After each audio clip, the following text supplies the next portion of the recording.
Porque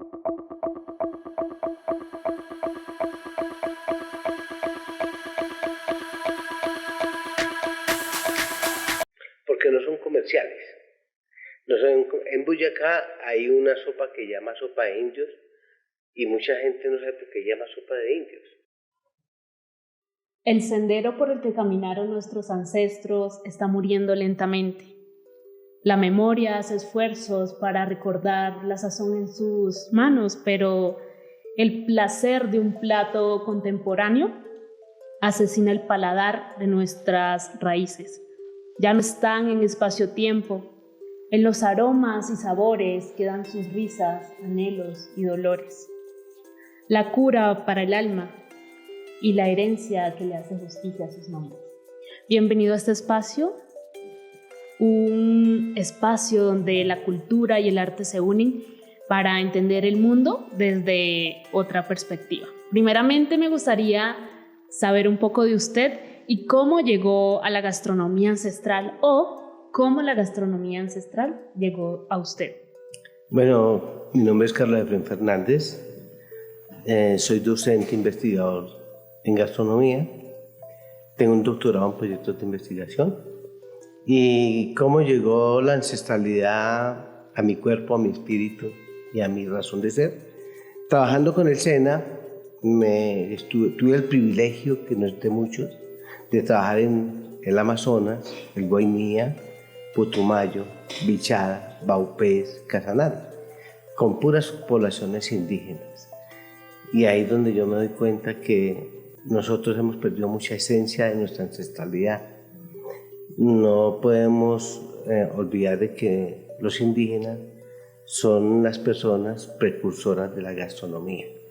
Y en nuestras comunidades indígenas es donde está la verdadera riqueza gastronómica en Colombia. Muy interesante su recorrido respecto a la gastronomía ancestral.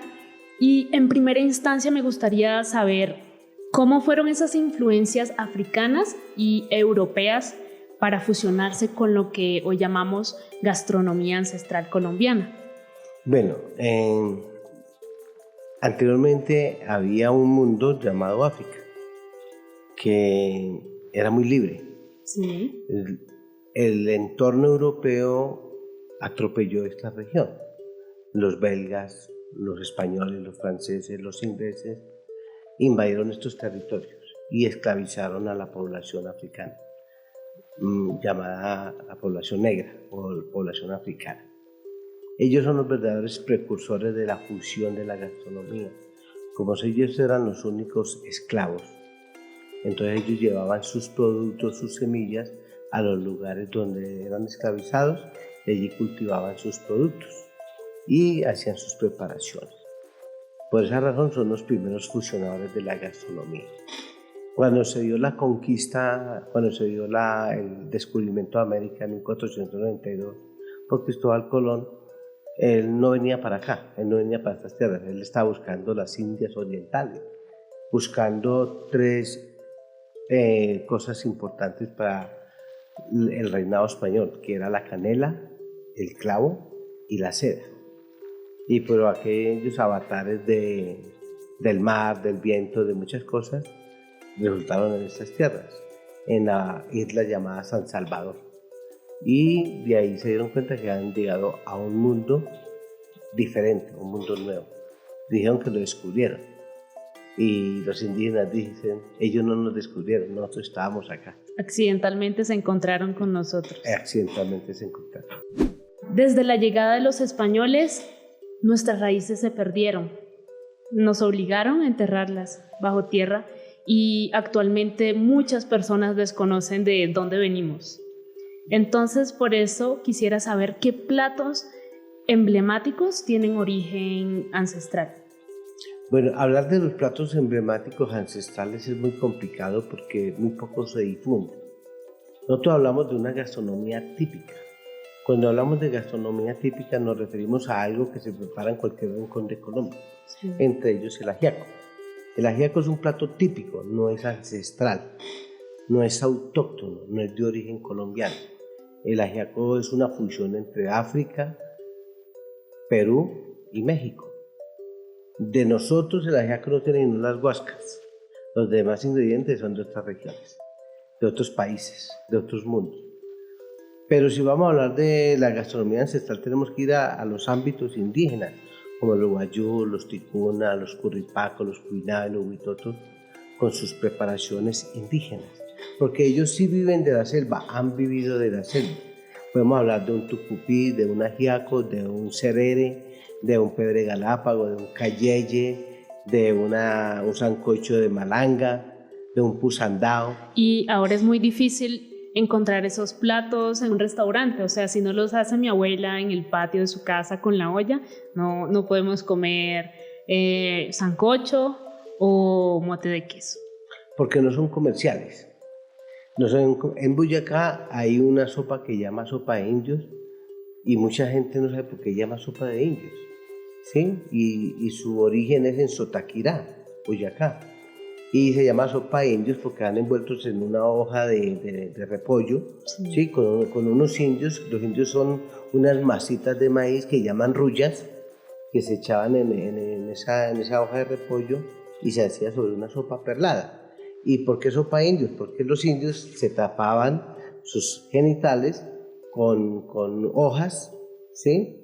Entonces, por eso tapar esa riqueza en la mujer sus órganos genitales y en el hombre también, tapar esa riqueza los llamaban sopa de indios.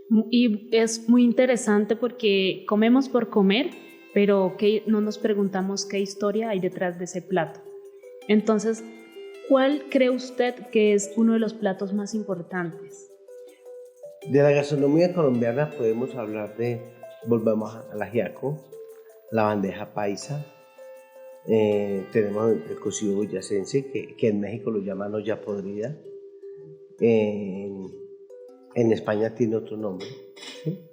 Hablamos de la changua, y la changua es un plato francés que se llama baño de gato. Baño de gato. ¿Sí?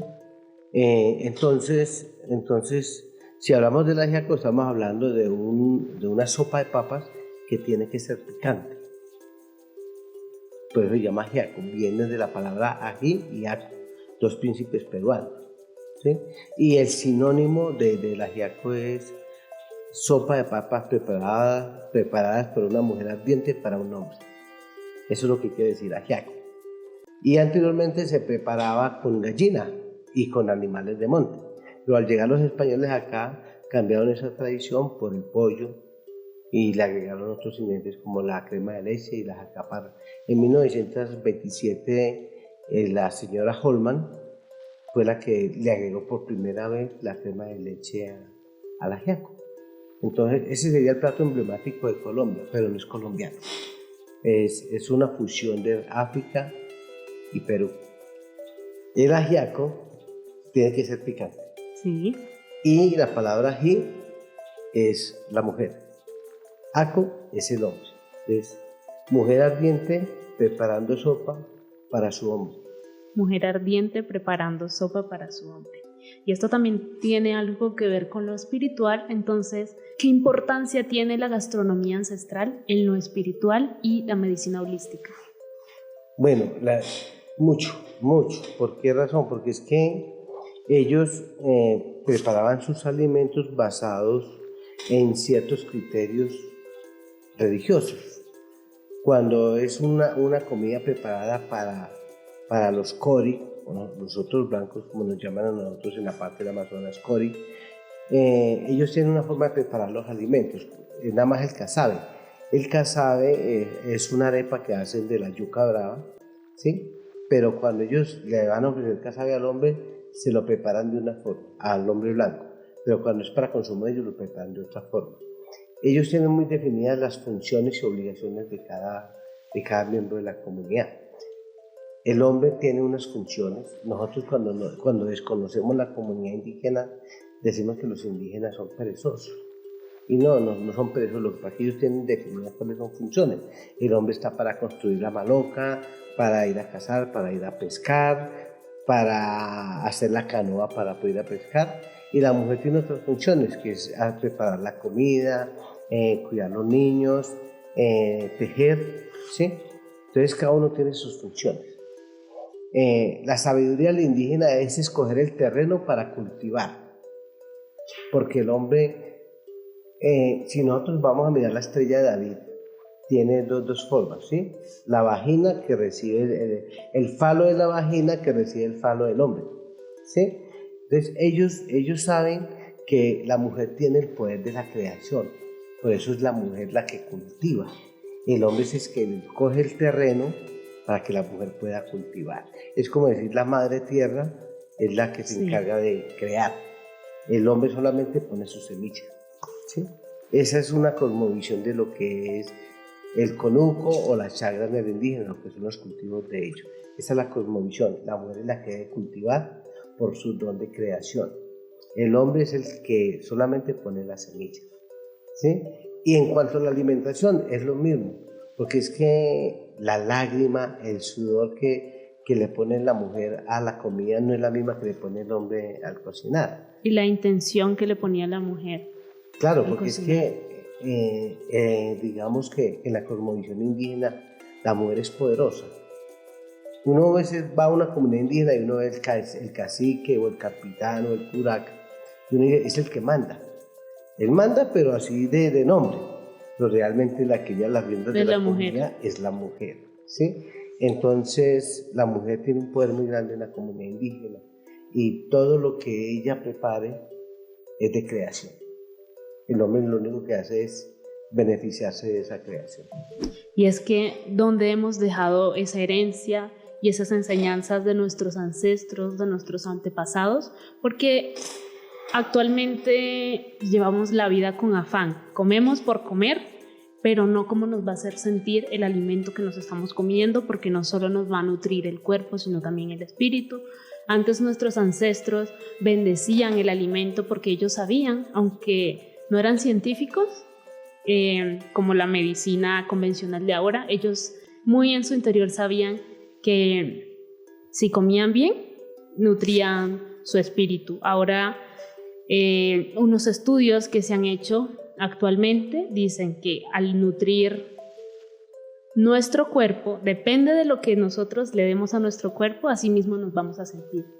Y nuestros ancestros eran unos duros poder controlar sus emociones, cosa que actualmente nosotros no hacemos. Estamos enfermos de ansiedad en estos tiempos. Por eso te quería preguntar, ¿cómo se puede rescatar esta práctica culinaria ancestral, no solo como una reivindicación social, sino como reconocer verdaderamente a los indígenas en algo tan valioso como lo es el alimento? Bueno, digamos que hoy en día la comunidad científica y la comunidad gastronómica de las altas esferas se están preocupando mucho por la verdadera alimentación, ¿sí? Porque hay un dicho que dice que así como comemos, así somos. La comunidad científica se ha dado cuenta que hay seres vivos que son sintientes, como la res, como el cerdo, como el pollo, como el pescado, que ellos también tienen energías que hacen sentir emociones y sensaciones. Y lo que ellos sufren cuando se van a dar cuenta que los van a sacrificar. Y nosotros consumimos ese dolor consumimos esas energías. Eso es lo que se conoce como bioética en la gastronomía, el respeto por el sacrificio de los animales. Obviamente, dentro de la nutrigenética se está manejando algo que llama neurociencia en la gastronomía. ¿Qué nos quiere decir? Que nosotros debemos de aprender a comer de acuerdo a nuestras necesidades. Y nuestras necesidades no es tener hambre, nuestra necesidad es sabernos nutrir. Y hay alimentos que nosotros no necesitamos consumir. Al consumirlos nos causan daño. Ejemplo, si a mí me hacen un análisis de vitaminas y minerales y me doy cuenta que tengo mucha vitamina A en mi cuerpo, que tengo mucha vitamina C, que tengo mucho sodio, que tengo mucho magnesio en mi cuerpo, ¿para qué consumo vegetales que contengan esas vitaminas y minerales? Dentro de la salud me va a dar una hipervitaminosis, o una hipovitaminosis, o una hipercalcemia, o una hipocalcemia, ¿sí? Dependiendo del uso o el defecto que yo haga de esos alimentos. Entonces, la cosmovisión indígena nos enseña que nosotros debemos de consumir lo que el cuerpo nos pida. Y un ejemplo craso, tácito y directo son los niños. Los niños comen cuando tienen hambre. Y es que el cuerpo habla por sí solo. Los niños comen cuando tienen hambre. Nosotros los adultos comemos, para no decir una palabra vulgar, cuando se nos vengan ganas. ¿Sí? Y ahora también nos comemos nuestras emociones. Sí, claro, porque es que en nosotros, nada más cuando tú ves una manzana verde, empiezas a tener una cantidad de sensaciones y emociones y empiezas a salivar y tu sistema de digestión empieza a prepararse porque va a percibir ese alimento, ¿cierto? Pero si no lo consumes, está causando un daño porque el estómago produce un ácido que se llama clorhídrico, que es el que va a sintetizar algunos enzimas de ese fruto, y si no lo recibe, pues ese ácido clorhídrico va a empezar a dañar el estómago, las paredes estomacales. Entonces, debemos de aprender a consumir alimentos de acuerdo a nuestras necesidades. Escuchar a nuestro cuerpo. Y bueno, ¿qué reflexión dejaría en este podcast el mundo actual? Ese mundo que va afanado por la vida, que no tiene tiempo de comer, que se prefiere ir a comer una empanada a la esquina, tener una alimentación equilibrada donde no nos restringamos la comida, pero tengamos en cuenta cómo me va a hacer sentir ese alimento. Bueno, eso nos da la experiencia. Cuando uno es joven, y yo me acuerdo una frase de Germán Ingenieros, un escritor bayuno, que escribió un libro que se llama El hombre mediocre. Y él dice, el hombre viejo se le olvidó que fue joven, y al hombre joven se le olvida que va a ser viejo. ¿Qué quiere decir esto? Que cuando nosotros somos jóvenes, abusamos de nuestro mundo, de nuestro entorno, de nuestro cuerpo.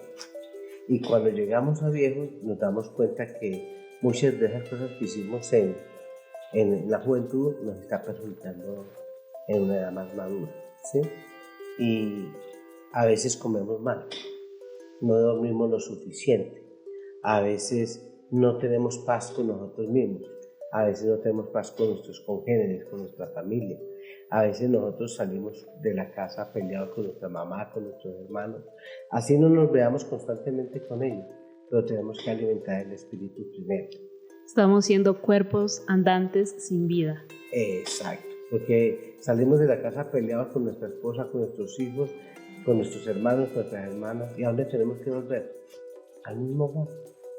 Entonces, debemos de aprender a buscar un alimento para el espíritu, un alimento para la mente y un alimento para nuestro cuerpo.